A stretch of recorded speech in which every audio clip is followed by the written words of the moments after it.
Hello and welcome back to HardReset.Info. In this video I will show you how to fix your auto brightness not working on the VIVO X300. Let's begin!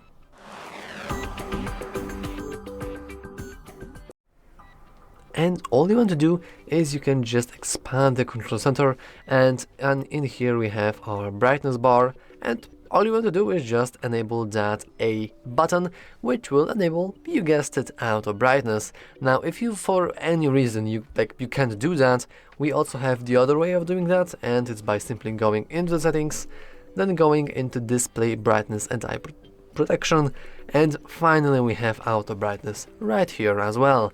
And if that still ain't working for whatever reason, just make sure that your sensors here are pretty clean. I'm going to use some sort of microfiber cloth like this to give it a little rub, because in that camera lenses are hidden the light levels, or light sensors that are detecting light levels and accordingly then feeding that information into the auto brightness feature. Anyway, that's all for this video. Yeah, if you found it useful, make sure to leave a like, subscribe, and as always, thanks for watching. See you next time.